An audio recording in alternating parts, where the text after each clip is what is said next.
রুগীকে ওয়ার্ড বা যে রুম বা ফ্লোর যে পরিষ্কার করেন, সে পরিচ্ছন্ন কর্মী বলতেছে রুগীকে তার নিজের ময়লা নিজে নিয়ে তাদের নির্দিষ্ট একটা সেন্ট্রাল ডাস্টবিন আছে সেখানে ফেলানোর জন্য। এই রুমের সকলেই এটা প্রতিবাদ করছে। তার একটা অংশ আমিও তাকে বলছি যে ভাই এটা তোমার কাজ। সে বাধ্য হয়ে আমাকে বলে ময়লাগুলো নিয়ে ডাস্টবিনে ফেলানোর জন্য। যথাযথ নিয়মে তাদের ওয়ার্ড ইনচার্জকে জানাইছি, নার্সকে জানাইছি, সিনিয়রকে, তারা বলছে দেখতেছি। পর্যায়ক্রমে আমি যে ডাক্তার এডমিট করছে, ডাক্তার মহিউদ্দিন, ওনার স্বর্ণপন্ন হয়েছি, ওনাকে জানাইছি।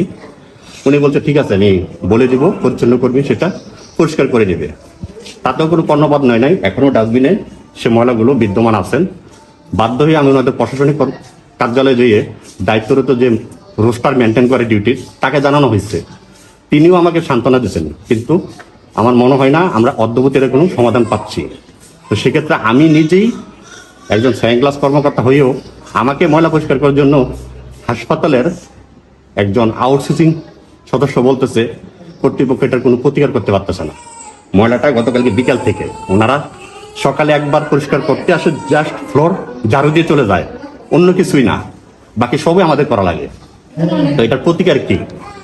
এটা তো সমাজের স্বাস্থ্য খাত শুধু না, সকল খাতেও যদি এরকম হয়ে থাকে, স্বাস্থ্য খাতটা তো সবাই বিপদগ্রস্ত হয়ে আসে, স্বাস্থ্য খাতে সকলে বিপদগ্রস্ত হয়ে আসে। এখানে যদি তাৎক্ষণিক সেবাটাও আমরা না পাই, যেটা ময়লা পরিষ্কার করা, এটাও যদি আমার নিজেরই করা লাগে, তাহলে আমার সরকারি হাসপাতাল আসার দরকার নাই। 3 দিনে যে আমরা যেগুলা কাজটা করি আমরা নিয়ে পালাই, তাহলে একজনের নয়।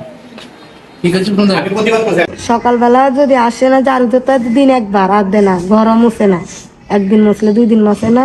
তারপর আমাদের বালতির মধ্যে ময়লা থাকলে ওগুলো আমাদেরকে বলে আপনারা নিয়ে ফেলা আসেন, নাহলে যদি বলে আপনি নেন আমি বালতি সহ নিয়ে যাবো। আমাদের ময়লার বালতি, এরা তো ময়লা ফালতেও কিছু দেয় না। একটু কিছু করলে মহিলারা আসি নাচেরও ব্যবহার খারাপ করে ওই মাসিরা।